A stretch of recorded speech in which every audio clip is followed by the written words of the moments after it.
dice. You never know if it could change your life. Take a chance, you're neither wrong or right. You never know if you don't roll them dice. You better roll them dice. You never know if it. Hello, and welcome to Dungeon Master of None. I am Dungeon Master Rob. I'm Dungeon Master Matt, and today we are joined by very special guest Olivia Hill of Machine Age Productions and newly released playtest of iHunt: Dollars and Draculas. Olivia, welcome back to the podcast. Howdy, it's been a while. Thanks for coming back. Longtime DM of None heads will remember that Olivia was on in episode 129, going on 5 years ago now, to talk about iHunt the first time. And Olivia, you've been up to a bunch of things ever since then. Well, yeah. Honestly, iHunt has been a significant portion of what we have done for the last few years.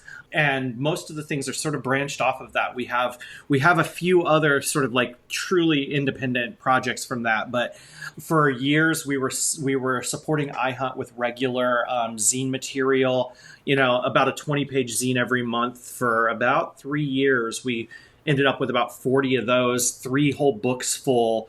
And now we're kind of like coming back to the sort of 4th book of supplementary material. And as we were coming up with that, we also started getting into the idea of why don't we do something that's going to piss off all the right people and make happy all of the other right people, and do something with D&D with iHunt. If listeners remember from episode 129, the game iHunt uses the Fate engine for its mechanics. And if you forget what iHunt is, it's Uber for monster hunting in the gig economy. Listen to the episode if you're wondering. It delighted me then. It delights me now. I think that Olivia, you've done a great job. It does just such a terrific depicts the precarity of gig work and the gig economy and just existing in capitalism, and merges it with killing monsters, which honestly, a tremendous idea. Remains like a really like great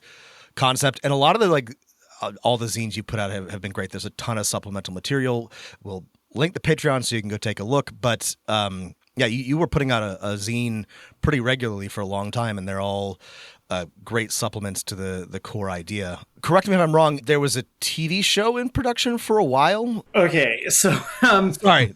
No. It's actually a really silly and complicated story, and I'll tell the very simple version of it.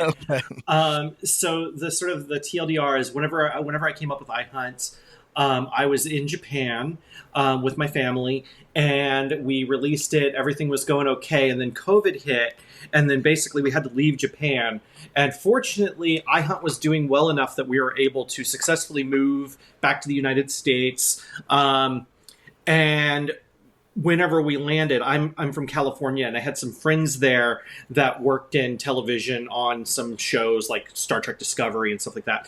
And they were really, really hype about the idea of getting iHunt on TV. And so we had a few friends from Hollywood that were sitting down with us and developing a series pitch. And we did pitch. We pitched to Netflix, HBO, Showtime, Amazon, everyone. And basically the universal response was, this is really cool. We wish we could make it. But right now, COVID, and we're not approving anything. We're not greenlighting anything that isn't like established IP. Which, understandable, it sucks. But also one of the kind of things is that in Hollywood, once you've pitched something, you can't really pitch it again in that format. Like, you can do other adaptations, but the thing that we spent a lot of time and effort developing was dead in the water like that. Right. And since then, I have been working with a friend to finance an indie TV series. We were working on that pretty heavily, and then basically the streamer crash started happening, and money started being a little weird with TV. It was all a result of COVID and the strikes, and it's just complicated. So we realized that we probably had a better chance of financing a film. So currently I'm sitting on a script. I'm sitting on the 3rd draft of it. It's really fucking fun. We've been pitching it around. We've been talking to people. We're in the process. It's just a painstaking process. As a part of the process, a few weeks ago, we decided to get together as a crew and do a zero budget short film for a couple of contests that we can hopefully get some money from. So we filmed that, and that's going to be dropped pretty soon. It's called iHunt Loose Threads, and it is a fully featured. I guess the public version will be about 14 minutes, and it's funny. It's fun. I wish I could show everyone right now. I'm waiting to find out how we're going to get it out publicly. But it's super good. I was absolutely blown away when I was on set because we put the whole thing together in about a week, a little bit less actually. My producer was traveling out of state, only communicating by email.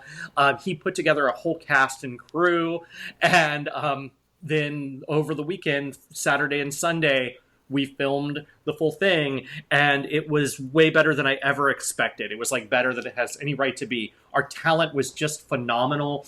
Our camera person, our actors just blew it out of the water. Everyone brought their A game, and it's one of those collaborative efforts where it's like everything clicks into place and everything feels good. It feels like, oh my God, we're doing the right thing. And now my big problem is I just can't get back on set fast enough. That's awesome. That's great. That's super exciting. I've been, you've been hyping this for a few weeks on socials. And so I'm excited. I'm really looking forward to when it releases.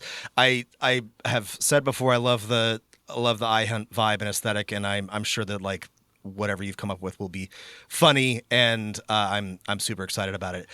If you need to convince anyone to watch iHunt or to play iHunt, just show them one of the fake advertisements in world from the game. Like, the average American spends over $10,000 a year on healthcare. That's two vampires. iHunt app now. Yeah. So fun fact, that was sort of the premise that's where we came up with the idea. My producer pitched me, and he was like, so I have this idea. We have a 2-day window where we can do some shooting. I have some people. Let's put something together. I have an idea. If you can write this script in 48 hours, and it's inspired by the posters that you did, the banner ads that you did for the original iHunt.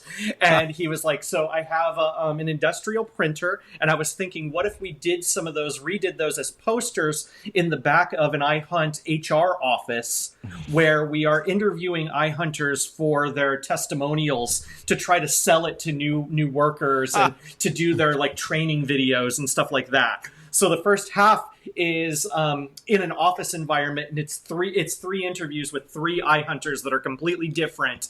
And in the background, you see those posters that are like, take that sick day, you earned it. I love that. That's so good. Yeah, these are some of the best parts of iHunt. Cyberpunk RPGs, cyberpunk aesthetic has long leaned on like these very funny, tongue-in-cheek advertisements as like a way of communicating. But I really think you have perfected the form. Like I think that the tone is very precise in iHunt. So this is I was excited before. I'm excited now. I think it's a great concept.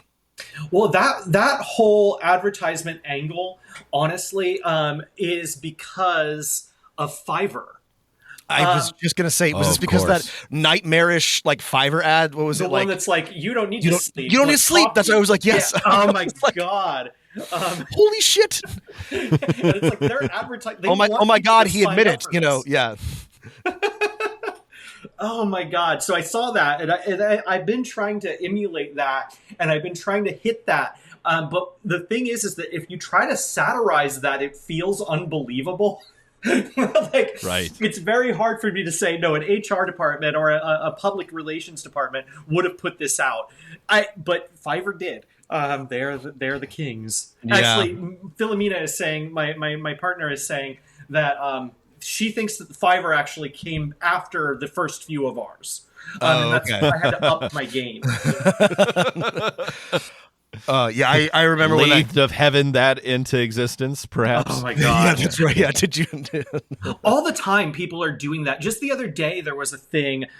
So in the world of iHunt, Hunters don't often have medical insurance, or they have medical insurance with very high premiums, deductibles, and copays, blah, blah, blah, blah, blah. They can't go to the doctor. Also, going to the doctor means questions. Whenever you have a bullet wound, they have to report that to the police, yada, yada, yada. In iHunt, there's a service called MedPDQ, and it's an app, and it's basically Uber, but for emergency doctors. You pull out the app, you tell it your location, you tell it your symptoms and the problems, and then very quickly, hopefully, a doctor shows up at your location and treats you, and you have to pay in cash. But oftentimes the cash rate is much less than the hospital rate because they have not been jacked up by insurance. And just the other day, Amazon announced that it's been testing a pilot program where its delivery drivers are being trained as EMTs, and they are being given defibrillators in their Amazon package vans. So they can respond. They can be first responders if people have heart attacks, heart failure in their area. They can rush to the location before EMTs could get there because they were there anyway, because it's Amazon and they're in every facet of our lives. And to me, like, there's a value to something like this. Obviously, if you have this service and there are people all over, yeah, it is nice to have them ready to respond. That is certainly a thing that communities can do for one another. But to put it on Amazon drivers is just such a cherry on such a shit sundae. Like, it's awful. Well, this is a genuine like issue in the space, is that it's harder and harder to, well, first of all, precise issue of our healthcare situation, but on satire, right? Like the boys, the show keeps running into this issue, this legitimate criticism. Like last season or the season before, they had a joke on the show where depending on who was like on screen, like you would get advertised something different, and it was like they were in the show, it was something racist, and it was funny, but like people were like, that's ridiculous, and they were literally basing that off of an Amazon technology that they had been pitched by like the company to put in the show. But it seems ridiculous if you put it like in fiction. You're like, this is preposterous. But no, it's increasingly difficult to satirize capitalism because it, like Fiverr, like Amazon, it just keeps just doing the thing unironically. You gotta, it's like a arms race of, it's terrible. So weird fun fact, a little bit of kismet there. You mentioned the boys. One of the lead writers from the first couple seasons of the boys, Ann Kofel Saunders, she was the first person to take interest in iHunt for TV. She was like, this is so good. And when we were pitching it, she was like, all right, imagine the boys, but with vampires. That's a great pitch. That makes sense to me. Yeah. She was like, that same sarcastic, irreverent edge, but imagine it's people dying from a lack of access to healthcare while they're saving us from monsters. That's a great pitch. That's a good fit. It makes sense. Yeah. The pitch for the new iteration of iHunt, or a supplemental version, is that it's adapted from the 5th edition 2024 D&D rules. Yes. If you want to try this out, but you didn't want to learn Fate, which you should learn Fate, it's a great system. But if you want to like just use the 5th edition rules, you've released a new playtest document that has basics of the rules if you're familiar with 5e D&D, plus the bulk of the document is your first hunt, your first mission. It's got a quick start characters. I love this in that, there's a lot of parts of D&D that a role-playing game, if you're using some of the bones of it, can lean on. And the one that iHunt, at least in my opinion, Dollars and Draculas, seems to lean on is the idea that, hey, D&D players love to set up fights where they're going to win, to that kind of old school way of approaching combat. And yeah, that's what you're always encouraged to do in iHunt. And so I really like this. Yeah, it's kind of funny. So Fate, I adore Fate. I've always loved what the Evil Hat team does. They really got me into designing whenever I started reading like Spirit of the Century back in the day. Love that game. It's wonderful. Love that right? game. I was in a Spirit of the Century campaign for a year and a half. One of my absolute favorite times. Yeah. It's absolutely delightful with Spirit of the Century, with Dresden Files, with Atomic Robo. They did so many cool things. Oh yeah, Atomic Robo. Sorry. Yeah, Atomic Robo. Yeah. So they did a lot of really cool things with Fate, and the thing about Fate that oftentimes would sort of like it would have dissonance with iHunt thematically, I thought. So Fate is really good for pulp action. It's really good if you're standing on a biplane punching a robotic gorilla or whatever. Yes. It's really cool for that. But then I kept coming back to the fact that iHunt is horror, but Fate isn't really good for horror. But I love Fate, and it would have made it very easy to finish iHunt in the way that I wanted to and make it fun. And then it came to this realization that the thing is that iHunt is horror, but it's not horror on the winning or losing side. It is not a matter of will the heroes win against the bad guy, because the bad guy in iHunt isn't the monsters that they're beating up. It's capitalism, which is this, terrible thing that's over us all and can't really be beaten up in the way that you can beat up Dracula. And Fate is really good for beating up Dracula. It's not really good for beating up capitalism. That's a whole other discussion. So I realized that I could do an action-adventure pulpy system and still do iHunt well. And then I started thinking about it recently. My partner and I have been, we've been watching a lot of Dimension 20 and things.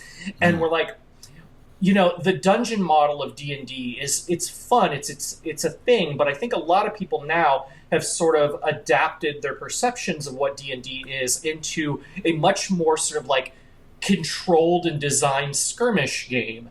And that's really good for playing those exceptions, trying to experiment, trying to improvise, using your environment, and really letting the environment and letting the setting be a character in a fight. Which is something that I don't really feel like old editions of D&D did it very well. No. But now it's much more established. And I think also with like Baldur's Gate 3, a lot of people have been able to conceptualize D&D as something else. Obviously, iHunt isn't going to have a whole bunch of barrels around that you can shoot and blow up. Sure. But the ideas are there. And as we've been playing more, my partner, for example, has been doing professional DMing. And she finds that a lot of people come from Baldur's Gate and they're immediately like much more open to the idea of playing with the environment, playing with positioning and, how that feels. And then we thought, well, the same argument that we used for using Fate in iHunt also works for D&D. Ultimately, the heroes win most of the time, but at the end of the day, they come home and there's a bigger problem that can't be stabbed. I want to agree and say that there are like two, at least from my experience with Baldur's Gate 3, two things people are taking it with. One is the like incredible tactics, but two is people really expecting to have those campfire scenes among the party, and that you have to kind of give them prompts. I think a game like iHunt is perfect for that because you have a mission and then you come back to your lives and then you have those scenes. And so many role-playing games have that kind of action rest phases of the game mechanics, and so we I think, we codified that actually. I don't know if you saw it in the adventure, but we're doing what is called a montage action. Right. The montage action. So in iHunt for Fate, there's a mechanic called the Edge, where basically the upper hand in the battle switches back and forth as things evolve in the fight. Right. The reason for this is that because in the world of iHunt, there's a saying. It's called "He had a fair fight." A fair fight in iHunt means a hunter just died. In a fair fight, hunters die. Monsters cheat. Monsters have superpowers. Fair fight, you die. In iHunt for D&D, we have what's called a montage action, which is a period of prep that leads up to the skirmish, and that prep helps you build an edge pool, which is basically it's a pool of dice that can be thrown into any rolls that are related to that hunt. So once you're actually doing the skirmish, you can apply that to your rolls to figure out what the monster is weak against. You can, knock them a little harder, whatever. And it's meant to emulate that same sort of flow of play. And, iHunt draws heavily from like TV and movies. And so we really want that arc to be, you get the job, you figure out what the scope of the job is and what the necessities for it are. And then you prepare as much as you're reasonably able to within the time frame and the restrictions given to you. And then you do the job. Then we find out the blowback, the chips falling from that. Let's talk about what's in Dollars and Draculas, too, because it's not just, well, there's a lot I want to talk about. There's a lot of interesting things, but this is still a playtest document, technically, right? But it has a full adventure. It has characters. It has maps, scenarios, new rules. Like there's a lot going on here. Yeah. So the plan for this was, it is a product. It is a thing that we want people to see and to have, and we will be printing them once we're comfortable with the final iteration of it. We will be printing it, and it will be our quick start that we can give away to people or whatever. But the end result is going to be we're going to have a full game. Once D&D has sorted out its whatever with its Creative Commons license, so we know exactly where our lines are drawn. We're going to be doing that. The goal here, though, is that we don't just want to do a D&D clone. We don't want to just do some random hack. We want to use basically every page, every piece of material that we have available to do fun, discrete design. And a lot of it is going to be the sort of implicit indie design that people would come to expect from us, but in a much more discreet way. Like, for example, in our stat blocks for monsters, at the top of every one is a pull quote. And the idea is, if you look at that and you read that, for one, it's going to remind you that this character, Sam or whatever, if you're not good with names, it's going to give you an idea of their attitude. It's going to be able to give you an idea of how they're going to approach the skirmish.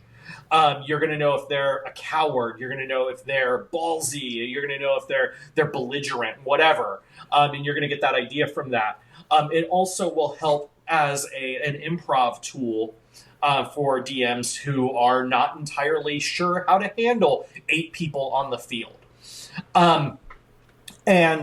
It is a thing that Baldur's Gate did, but everything that we will be including, all of the characters, all of the NPCs, all of the monsters, they all have names. They're all individuals, even if they're using the same basic stat block. But making them a slightly different person is more to the tune of what we do in iHunt. And basically, the whole thing is like that. The whole where we have changed the healing rules, so they're less forgiving.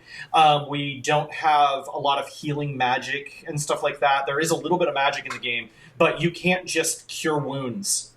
You can't just give someone some health and, they're better. They'll rest it off. But we did want to keep it elegant and simple, the way that 5th edition is. So basically, once you get to half health, you're bloodied, just like in 4th edition, except bloody doesn't go away. You have to sleep that off. And then once you get down to 0, you get maimed. Even if you get your health back above that, you still have maimed. It still makes things very hard for you.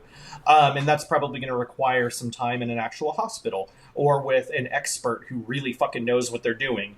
But we just want every little bit to ooze atmosphere and theme. One of the creators of Fate, Leonard Balsera, he one time told me very early on in my game design career that I am the best at mechanizing atmosphere in the game industry. And that was like the most flattering thing I've ever heard in my entire life. I will never, ever forget Lenny saying that to me because he's one of my heroes. That's a lot of the strength of iHunt and of Machine Age stuff in general, is that we like to take little bitty bits of rules and let them speak to the world, speak to the environment. And D&D 5th edition, or especially with 2024, is way more modular. A lot of the rules, the conditions and things are so self-contained that you can just kind of pluck them out and replace them, and it's not a big deal. There aren't a lot of big ramifications, and I really love that. So it was a good fit. It is a lot easier to hack than it ever has been. Yeah. One of the cool hacks that you've done that I think is great, and something that I have stapled on to just about every 5e game that I've run recently is something like this, is the edge pool. And I think this, not my main complaint, but maybe probably to the top of complaints about 5e, about just D&D as a system, is that it's very like feast or famine. It's very like you succeed or you fail, and almost every other system has some way of like putting your thumb on the scale, or like forcing success, or making a sacrifice to achieve a success. And the edge pool, like you have here, sort of like does that a little bit. It helps round out those, very black and white success fail cases. Do you want to explain how it works? Yeah, of course. So one of the big things that they put into 5th, and it's a little bit more prominent in 2024, is inspiration, which lets you basically take advantage. It lets you reroll a die. It's really cool. But in all of the Let's Plays and stuff that I've watched a lot of Dimension 20. We listened to Not Another D&D podcast. We've seen Critical Role and stuff. Nobody ever uses it. It comes up so infrequently that it's a known issue. People hoard it, or they forget they have it, and it's yeah. And that was initially a problem with fate points. Whenever we saw people playing with fate points, they don't know when to use them, and so a lot of iHunt was to give them the guidance on how to make that flow. Also, in 5th edition, and especially in 2024, you have a lot more things like Bardic Inspiration, Bless, that really let you do that kind of stuff, where you can take that failure and eke out a success from it. But those rules are typically very isolated, and so it's all based on party composition.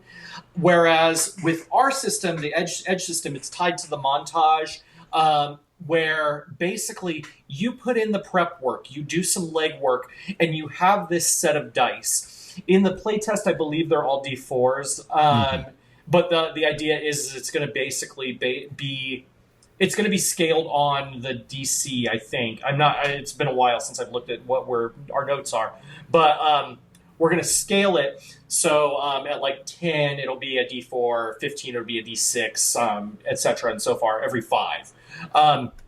We're going to be using a lot of succeed by 5. There's a little bump rules. But so the edge pool is full of these dice, and it's going to feel a little bit like, if anyone's ever played Marvel Heroic Role-Playing, the Doom pool. But because it's iHunt and we are very human forward, we are very hunter forward, we want them to succeed, it is not a doom pool. It's just a pool full of dice that the players get to use because they did their legwork. They can bring these things up. When I was researching this guy in the library, it said that he has a very weak nose, so I'm going to blow dust in his face as I hit him. I'm adding this D6 to the damage or whatever, or I'm giving him minus D6 to his saving throw against the thing that I'm doing to distract him or whatever. So it gives you this suite of tools that can be shared around the party, that can be used to get someone out of a pinch, and ultimately to give the players a little bit more agency. Because remember, Dracula is not as scary as Eviction. You can't use your edge pool to beat Eviction, but you can sure use it to beat Dracula. And it also, it lets the players know, okay, like here's this big pile of chits or tokens in the middle of the table. If there's 15 of these in the pool, we know we're really prepared for this job. If there's 3 of them, but we have to do it anyway, we know, okay, we don't really kind of know we're starting on the back foot. It's a nice visual as well as mechanical representation of, okay, how prepared are we going into this hunt. And one of the other things I really like about the Quick Start adventure, and I think this builds on 100 episodes or so ago, we reviewed in our episode on heists, another Far Horizons co-op production, The Role Player's Guide to Heists, and all of the great examples of heists. And this is a perfect first heist adventure. So I think if you're trying to transition a group of players from like dungeon crawling or like 5e big adventure module games to, okay, here's an open-ended heist. This heist, well, the heist is killing a monster, but like it's really, really a good starting one because it's very straightforward. There's a couple interesting twists the players will discover, but it gives them a ton of agency on, okay, how do you want to do this job? There's probably not that many wrong answers here because it's that kind of first job. So I really love it as a first Monster Hunt heist adventure. Yeah. The Guide to Heist. Oh gosh, I wrote so much of that. I really, really love that book. Heists are like kind of to me the heart of your average role playing game. A lot of people are like, Lord of the Rings or whatever. My sort of holy trinity for inspirations for iHunt is Leverage, Burn Notice, Psych. It's TV shows where you have people who are essentially underpowered using their teamwork, their preparation, and their individual unique skills to mount an attack against something that is otherwise insurmountable and kicking ass doing it.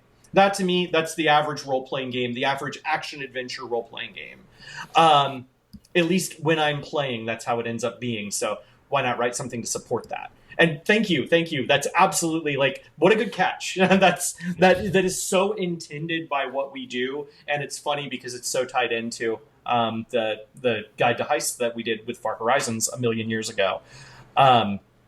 It's absolutely core to the iHunt experience. Actually, if I could just add, I think one mistake that many new dungeon masters make when they're like, okay, we've been playing games this other way where like I say there's a plot and we're doing this plot and then you walk over here and then I've heard about heists, I want to do them, let's transition to this open-ended, here's a goal, figure out what's going on here, then accomplish this thing.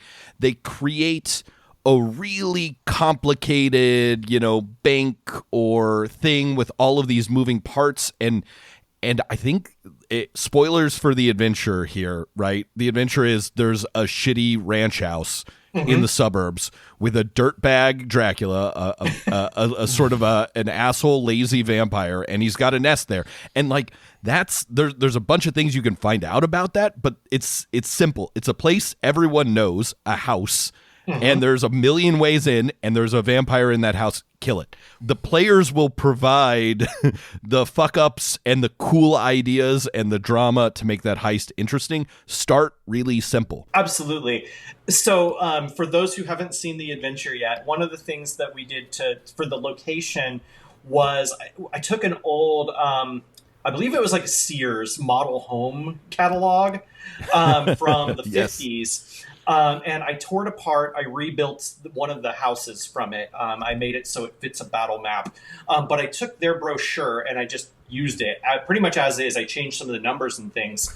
But if you are like, especially if you live or have been through California, it's a very iconic type of house because after World War II, the GIs came back. And they all got these cheap ranch houses. And over the course of the past 70 years, you have all of these neighborhoods in California that were basically just little military compounds full of returned soldiers. And then they moved on as they got other houses, as they got other jobs or whatever.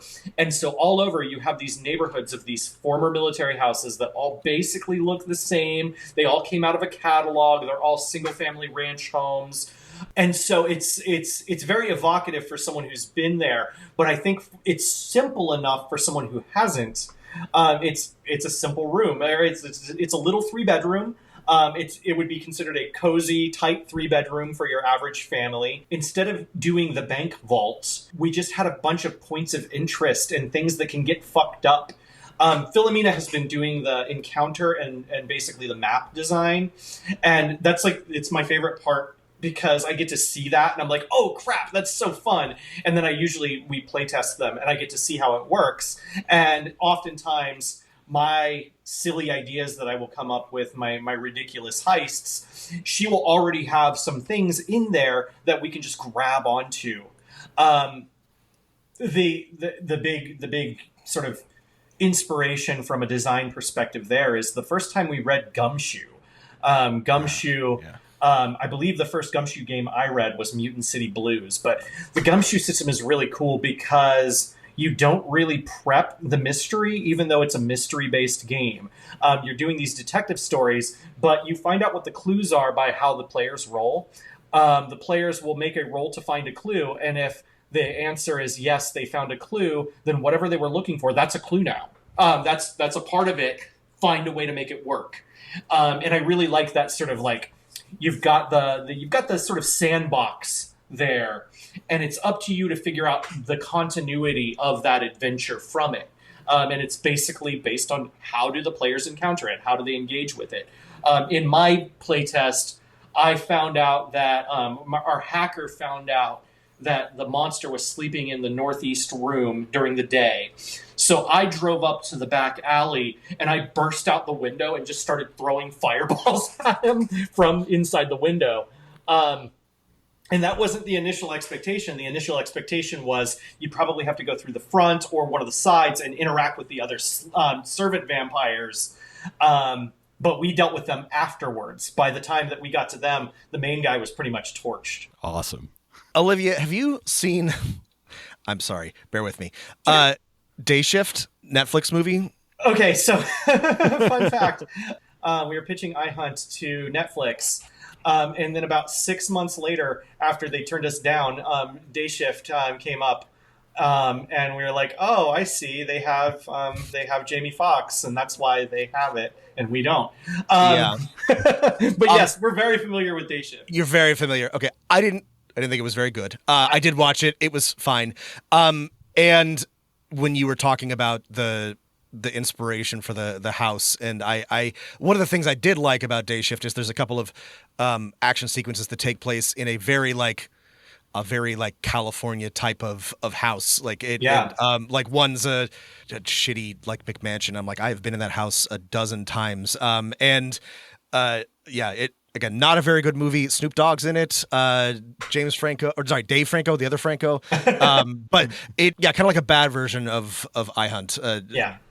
But anyway, it is.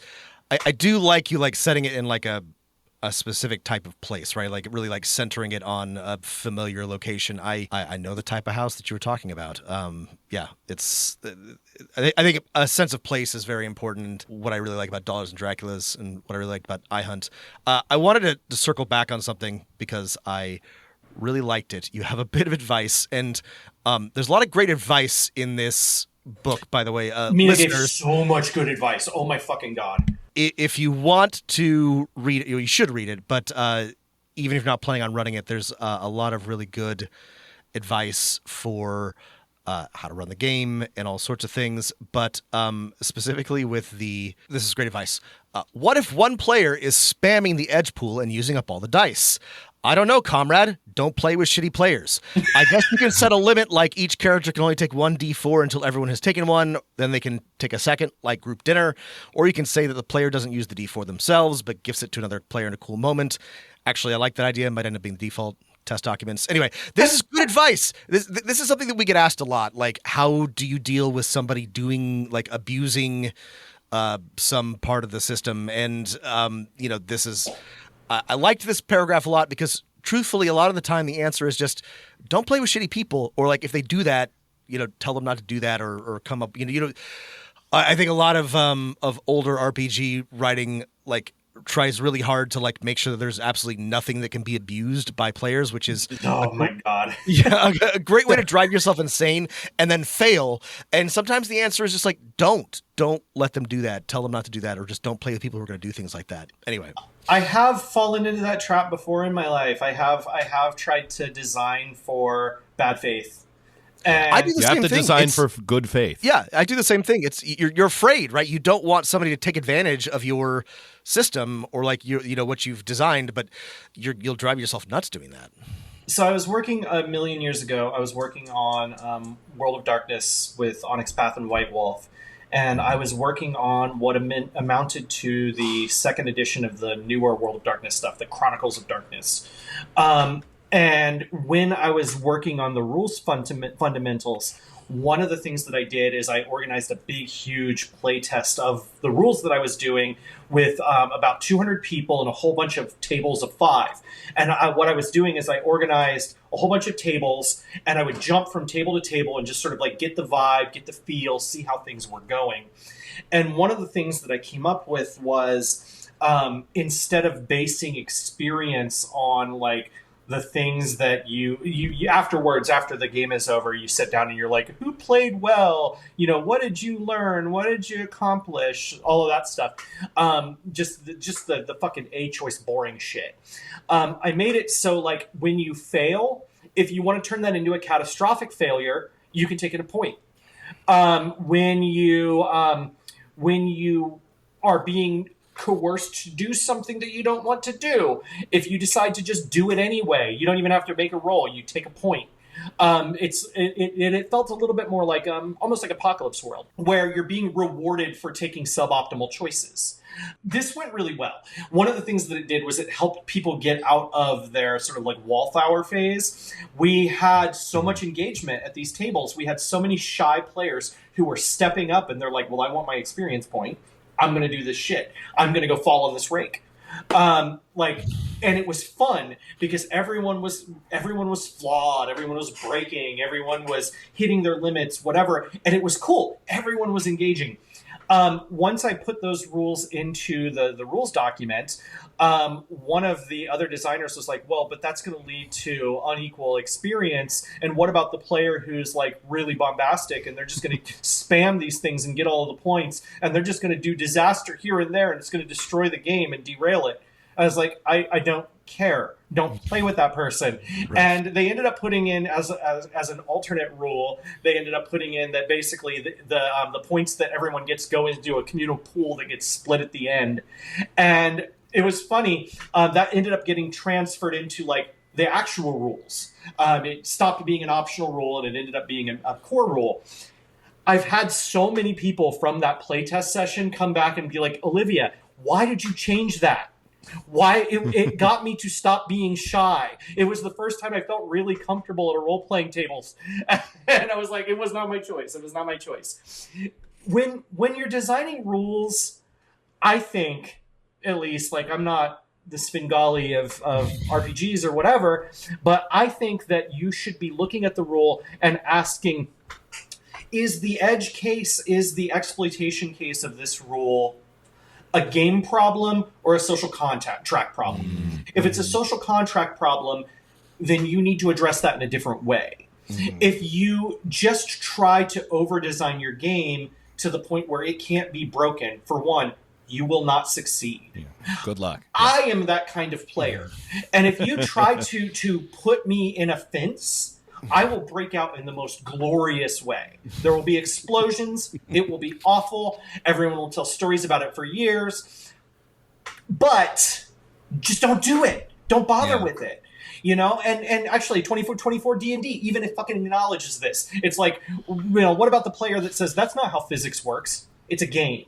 It's a game, and that way everyone is on the same play. It only took them 50 years to acknowledge that, but yes, right? they finally did put it in the book. Yes, good faith. Period. Like it's not very complicated. You will never make a rule that fixes asshole. Yeah.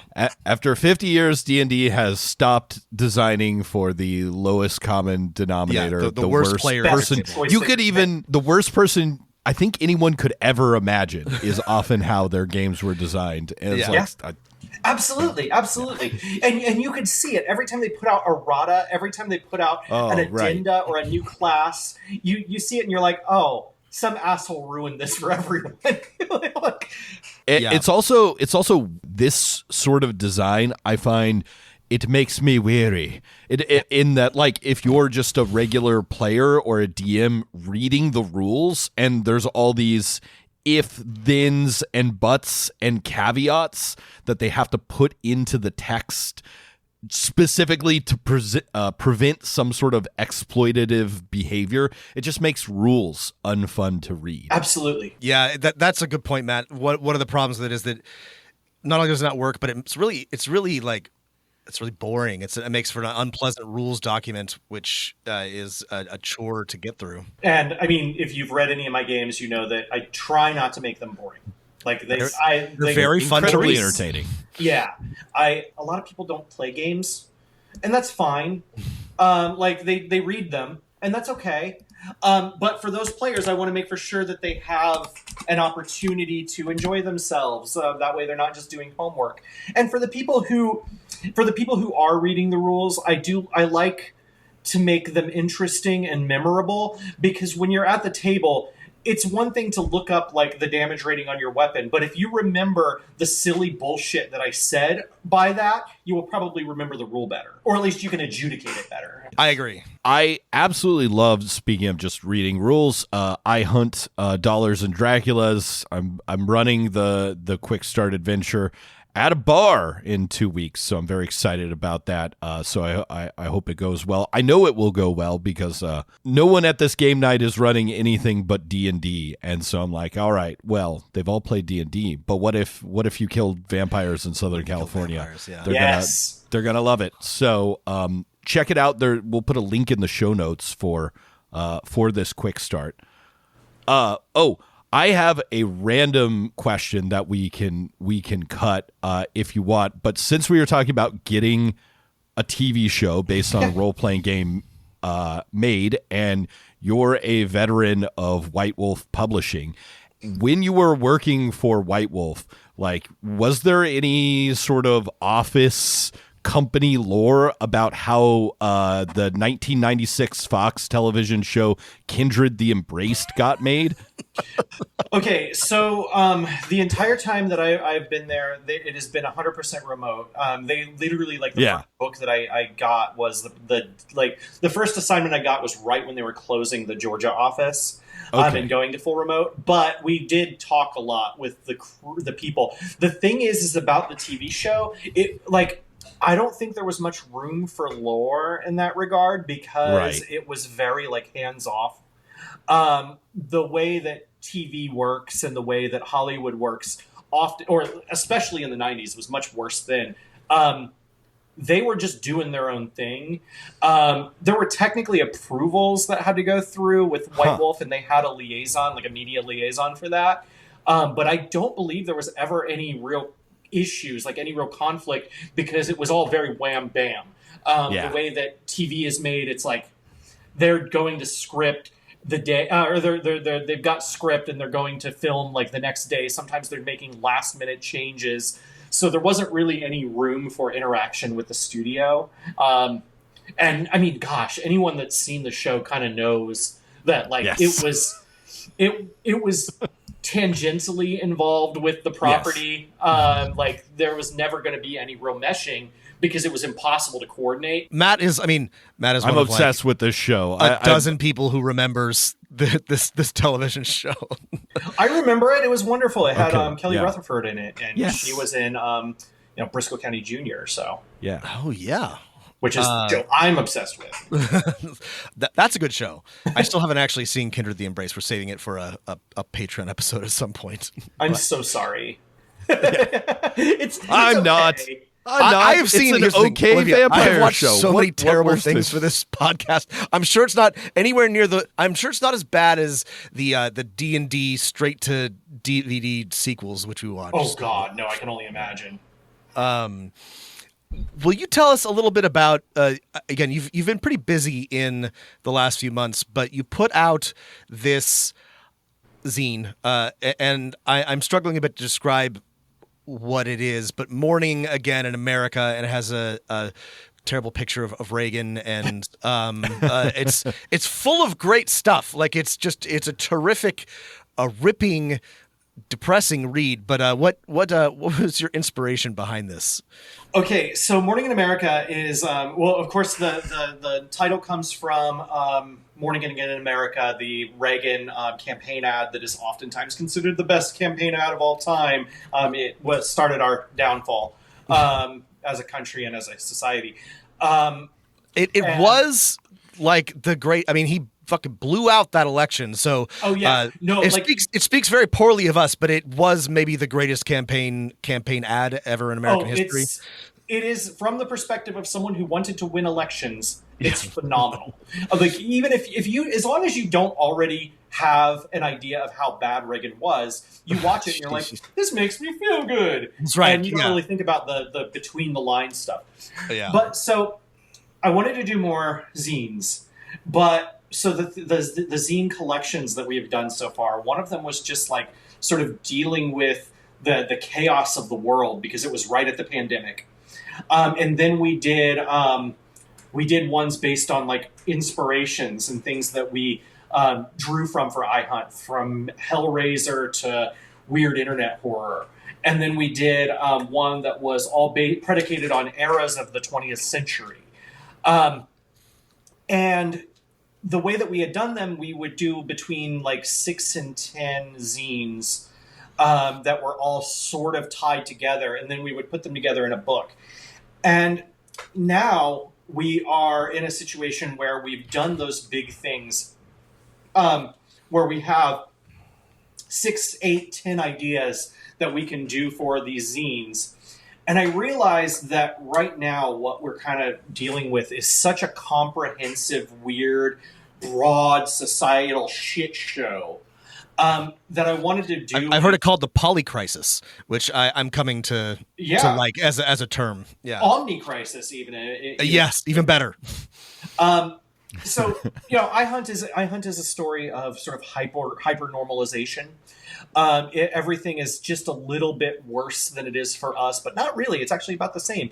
The thumb screws are there, but they're there to show you things. And so what I wanted to do is I just kind of wanted to like do a variety show of the shit show that is our current situation. And so we're doing things like landlords. Landlords aren't necessarily monsters, but they're oftentimes worse than monsters.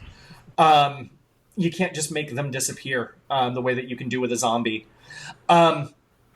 We are touching on all sorts of weird political and social topics, and it's going to be we're instead of doing it in the zine model that we've been doing, I'm going to put out some little previews on Patreon as I'm doing it.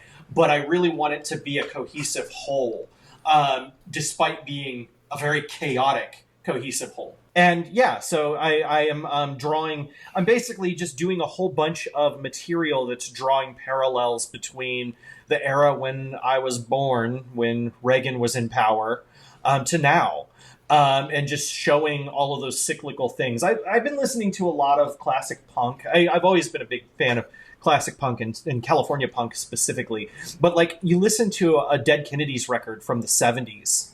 And you're like, this is the exact same shit that we're dealing with, like down to the word, same people. When he's saying, I am Governor Jerry Brown. Jerry Brown is still in our fucking public conscience. And Gavin Newsom is fighting very hard to take that level of asshole to a new fucking plateau.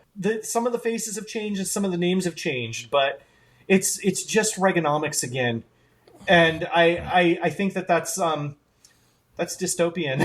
It's dystopian and terrible, but it's right for iHunt stories. Yeah. It's dystopian and terrible, but you can sometimes it's facts like this that sometimes give me hope that our ancestors in the big struggles have faced either the exact same bullshit or even worse bullshit, and maybe they didn't win, but sometimes they won, and that's cool. Yeah.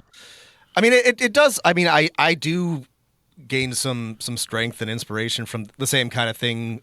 Writers from the 80s and 70s, punk bands, like, filmmakers and everything. It's like, okay, we haven't made a lot of progress, but hey, it's the same fight, and these are my people. We've always been there. Yes, that's the big one. Oh my god. Yeah. And it's, again, we're down bad. We've been losing, and there's no getting around that. But that's okay. Sometimes you're, sometimes you're up, sometimes you're down. I read something somewhere that was pointing out that like our nostalgia for the 80s has lasted like 3 times as long as the actual like 80s themselves. Like we've been stuck in 80s nostalgia for decades. And the reason for that, I think, is because we haven't actually like made a lot of like social progress. We are in Reagan's America. The world the three of us were born into, that's the world we're living in. Like we made some superficial progress, but it's the same thing. It's the same hypernormalization. It's the same capitalist bullshit. Jerry Brown, Gavin Newsom, California is like a really good example of this. I'm sorry, it's very unfortunate. California is maybe like the worst example, but like you haven't like made any progress whatsoever. California, I mean, there's a reason why California is iHunt. Obviously, a big part of it is I grew up there. iHunt is my relationship with California personified, and I feel like there's this perception. So California is a good place to live if you can manage it. For a lot of people, I would love to live there. I had to leave. I moved to Chicago because I couldn't afford it. I've been priced out of my home. The apartment that I grew up in when I was a teenager, that apartment was like $500. Now it's $2,500. And the minimum wage is the same minimum wage I was making at that point. It's not like it's changed. We perceive California, especially if you look at the news, socialist, communist California, and they keep doing things like vetoing healthcare bills.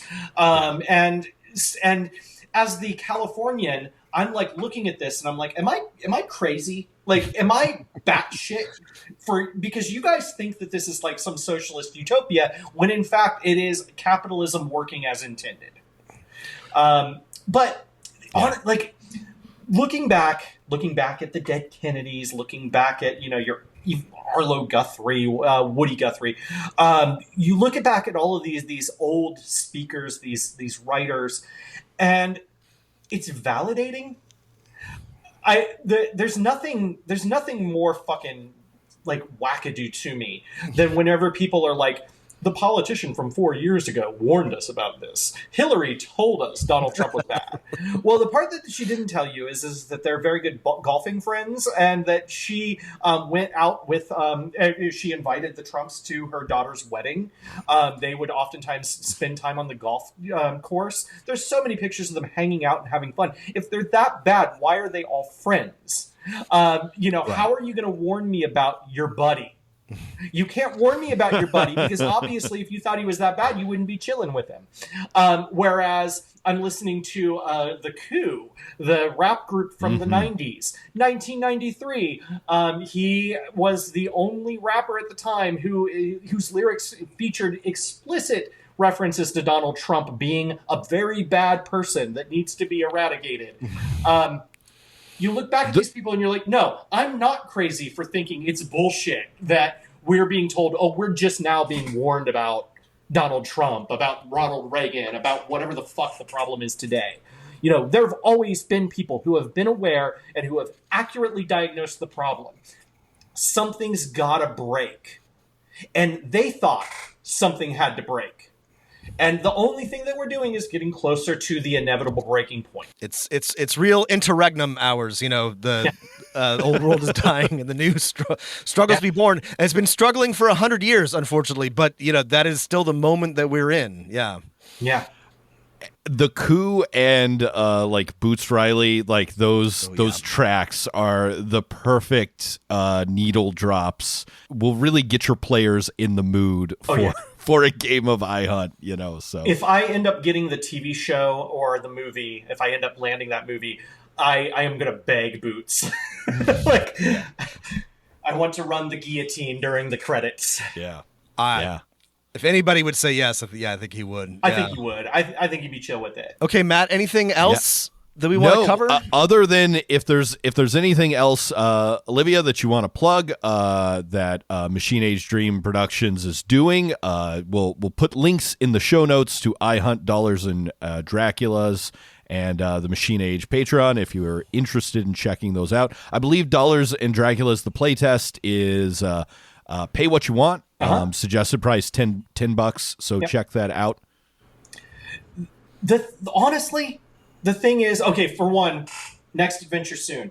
Philomena is currently working on it, and it's a follow-up, and it's like it's a boss fight basically for that adventure as a follow-up, and it's so fucking fun. I just play tested it last night, so everyone has to.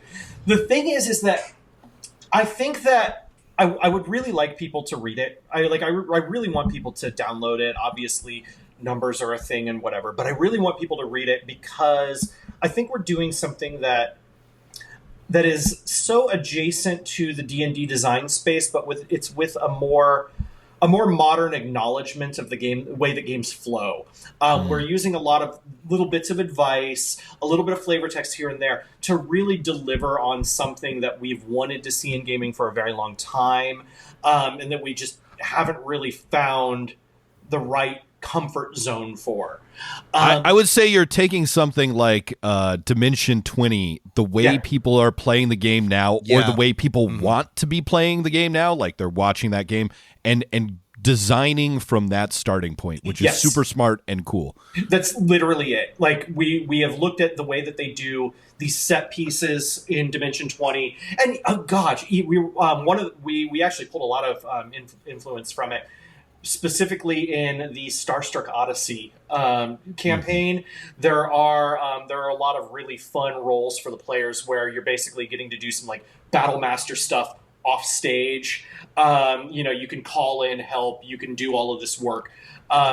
We absolutely love our Dimension 20. We recently went to Madison Square Garden to see them. It was a really fucking wild trip. Hell yeah! It was a big deal when they performed there. It was really cool. A friend of mine just had extra tickets, and he was like, "Oh, you want to come?" So I'm like, "Yeah." And so we did. It was a blast. There was pyrotechnics. There was all kinds of shit. It was really fucking wonderful. But we love that approach where, obviously, if you want to do your dungeon or whatever, that's fine. But we really like the sort of giving breathing room to the skirmish. You have a lot of room for role-playing and character growth while you're doing this shit, because you're giving it that space to play. We want every GM, every DM, every director, as we call them, to feel like a little bit like Brennan or a little bit like Murph, or whomever runs these games. They have a lot of tools and a lot of tricks that aren't inherently a part of Dungeons and Dragons, and in fact, in a lot of ways, are dissonant with the way that Dungeons and Dragons is worded and taught. So we want to do for D&D what we did for Fate.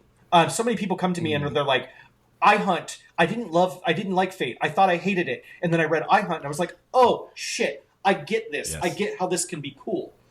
And we have so many fans and so many friends who aren't into D&D.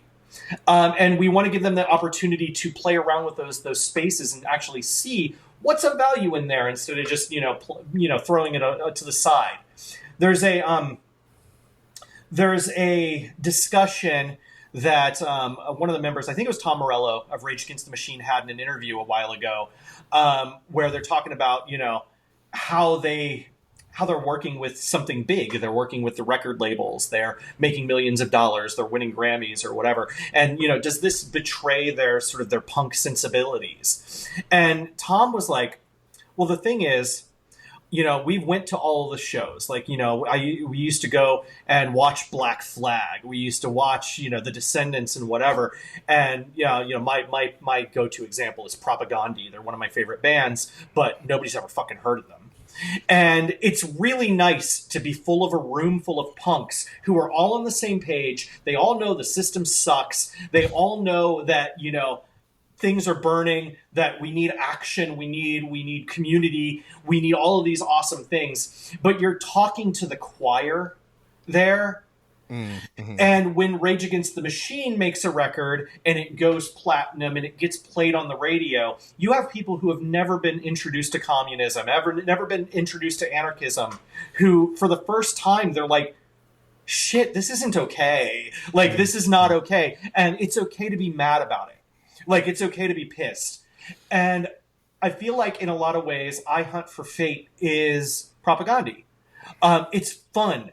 Fate designers, nerds who they play their indie games. They do their weird, solo game where you're using tarot cards to talk about your half hamster wizard who is going to save the world with flowers or whatever. And that's cool. We make those games. We love those games. Yes. But I want a room full of people who their only exposure to what we do is through fucking Baldur's Gate. I want people to come from Baldur's Gate or from Dimension 20, and I want them to say, "Oh shit, this is the communist manifesto that Brennan keeps ranting about during Fantasy High whenever the little halflings come on and start talking about the values of anarchism and the way that the state is an engine of violence. This is that, but it's in a game. It's actually in the game now." I want people to have that experience. And that's why we did it. Meet the people where they are. Yeah, meet the people where they are. That's exactly it. I mean, that's a great point, and I agree. Yeah. Thanks again for coming on the show. The game is iHunt Dollars and Draculas. Check it out. Thanks for listening, everybody. Thanks for coming, Olivia. Thank you very much. I absolutely hope you guys get it and love it. I really hope that we can get this out. Thank you for having me again. It was a real pleasure. Thanks for listening, everybody, and keep rolling them dice.